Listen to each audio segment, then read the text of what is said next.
जी बिस्मिल्लाहिर्रहमानिर्रहीम। अस्सलाम वालेकुम नाज़रीन। AW लॉ ग्रुप के प्लेटफॉर्म से मैं वकाश यूनुस आज एक बार फिर आपके साथ एक नए लीगल टॉपिक के साथ। आज के लीगल टॉपिक पे जाने से पहले आपके साथ मेरी वही एक रिक्वेस्ट है कि आपने अभी तक अगर AW लॉ ग्रुप के यूट्यूब चैनल को सब्सक्राइब नहीं किया तो ज़रूर कीजिएगा, क्योंकि आपको हर रोज़ लीगल टिप्स, लीगल टॉपिक्स मिलते रहेंगे। नाज़रीन, आज का जो लीगल टॉपिक है वो है US सिटीजनशिप का इंटरव्यू। कुछ अर्से पहले तक तो ये इसमें इतनी ज़्यादा सख्ती या इतना ज़्यादा उसको स्क्रूटनाइज नहीं किया जाता था आपके इंटरव्यू को, लेकिन अब किया जाता है। कुछ लोग इसके उसके ऊपर आज भी बहुत रिलैक्स होते हैं और इसको ऐसे रूटीन की तरह देखते हैं। तो मेरी जो साथ आपको ये एक रिकमेंडेशन होगी कि प्लीज़ इसको ऐसे ही सीरियस लें जैसे आप अपनी जॉब को सीरियस लेते हैं, जैसे आप अपने किसी एग्ज़ाम को सीरियस लेते हैं, क्योंकि सख्ती ज़्यादा है।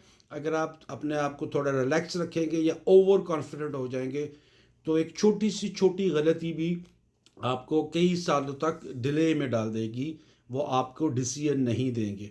इसलिए आज मैं आप लोगों के लिए 5 टॉप लीगल टिप्स लेके आया हूँ फॉर सिटीजनशिप इंटरव्यू। आप ख़ुद भी उसको सुने और अगर दिल चाहे तो इसको आगे अपने लोगों दोस्तों तक भी पहुँचाएं। सुनने और देखने के अगर आप इसको सुनेंगे तो आपको लगेगा कि ये एक बहुत नॉर्मल सी चीज़ है, लेकिन इसको प्रैक्टिस कोई नहीं करता। अब ये 5 चीज़ें क्या है? Number 1, always tell the truth. अब ये मैं क्यों कह रहा हूँ? सबको पता है कि सच ही बोलना है, लेकिन कभी कभी आप अपने ट्रैवल हिस्ट्री के ऊपर डंडी मारने की कोशिश करते हो। समझे, छोटी जी गल है, 10 दिन उत्ते 10 देंगे या 10 दिन कम बता देंगे, एग्जैक्ट नहीं कहेंगे, और ये कुछ झूठ नहीं है, वो भी सबसे बड़ा झूठ है, परजरी डिक्लेयर होता है। तो आपने किसी एक बात के ऊपर भी कोई बात छुपानी नहीं है। अपने इंटरव्यू के दौरान हर बात आपने क्लियर साफ साफ बतानी है। दूसरा जो आपका टिप है, रिव्यू योर N400 फॉर्म। जो आप अपनी पिटीशन या एप्लीकेशन डालते हैं N400, उसको आपने A to Z पूरा पढ़ के जाना है कि क्या क्या आपने इस अपने एप्लीकेशन के अंदर जवाब लिखे हुए हैं। इसके अंदर आपका पूरा नाम आपसे पूछा जाता है। ऑफ कोर्स ये तो दोबारा कहूँगा बुनियादी सी बात है। आपका एड्रेस, कि जिस एड्रेस में आप रहती हो, कब आप आए अमेरिका के अंदर, कब आपको ग्रीन कार्ड मिला, आपकी जॉब हिस्ट्री क्या है, आपके स्पाउस की जॉब हिस्ट्री क्या है। अगर आप जॉब नहीं करते हो तो आप हाउस मेकर के तौर पे बात कर सकते हैं, लेकिन कहने का मतलब सिर्फ यही है कि आपको अपने N400 फॉर्म के हर जो जवाब आपने लिखे हुए हैं वो आपको रिव्यू करके जाने चाहिए। क्योंकि जब आपसे क्वेश्चन किया जाएगा, जो आपका इमिग्रेशन ऑफिसर आपसे क्वेश्चन करेगा, वह उसी फॉर्म से ही डायरेक्टली लेके क्वेश्चन करेगा, वो बाहर से कोई क्वेश्चन नहीं करेगा सिवाय सिविक टेस्ट के।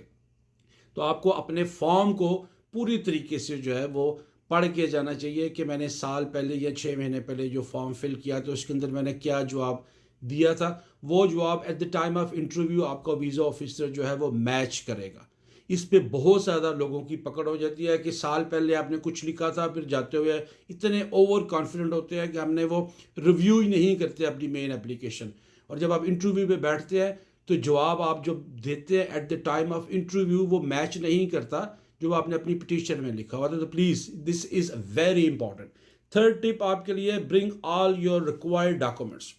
अब कुछ लोग मिस कर जाते हैं अपने डॉक्यूमेंट्स, जैसे कि आप अपना ग्रीन कार्ड, ऑफ कोर्स अपना ओरिजिनल ग्रीन कार्ड साथ लेके जाएंगे, आप अपने टैक्स रिटर्न साथ लेके जाएंगे, आप अपने जितने प्रॉपर्टी के डॉक्यूमेंट्स हैं उसको तो खैर ज़रूरत होती है, वो मांगे तो फिर, अदरवाइज़ इसके लिए इसकी ज़रूरत नहीं होती है।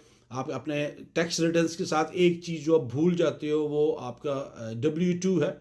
अगर आप एम्प्लॉय हो, अगर आप अपने सेल्फ एम्प्लॉय हो या पार्टनरशिप ऊपर हो तो आपको K1 का जो फॉर्म होता है वो साथ लेके जाना होता है। हाँ, अगर आपकी प्रीवियस मैरिज थी, वो डिवोर्स हो चुकी है, उस डिवोर्स का original certificate, all original certificates required, सारे डॉक्यूमेंट्स आपके पास ओरिजिनल होने चाहिए। बहुत सारे लोग इसके अंदर मिस करते हैं। नेक्स्ट जो आपको ध्यान रखना है, वेरी इंपॉर्टेंट, वो आपका सिविक टेस्ट। आपको 128 जो क्वेश्चन है वो याद होने चाहिए। कुछ अर्सा पहले मैंने 10 क्वेश्चन को आपको एक वीडियो बनाई थी जिसका नाम था गेस्ट वर्क और गेस्ट पेपर। मेरे आर्किव में जाके वो देख सकते हैं। मैं इंशाल्लाह एक दफ़ा फिर इसके ऊपर एक वीडियो बना दूंगा कि सिविक टेस्ट के अंदर आपने ध्यान रखना है 10 सवालों का। ये बहुत ही कॉमन सवाल होते हैं जो आपसे बार बार पूछे जाते हैं। फॉर एग्जांपल कि सुप्रीम लॉ क्या है अमेरिका का और सो एंड सो फोर्थ। ये सारी चीज़ें आपने ज़रूर अपने सिविक टेस्ट में तैयार करके जानी है। मैं एक दफ़ा फिर इसके ऊपर आपको भेजूँगा, वो वीडियो भेजूँगा क्या इसके ऊपर दोबारा बोलूँगा। आज थोड़ा सा थका हुआ हूँ इसलिए थोड़ी सी अल्फाज भी जो है ना वो ऊपर नीचे हो रहे हैं। अच्छा, पांचवी जो टिप है which is also very important, avoid legal problem before your interview. Yes, अब ये सारी 4 टिप्स तो मैंने आपको दे दी हैं। आपने अवॉइड करनी है लीगल प्रॉब्लम को, मतलब आपको अरेस्ट नहीं होना, आपको किसी क्राइम में, वैसे क्राइम में नहीं जाना चाहिए, किसी में इन्वॉल्व नहीं होना।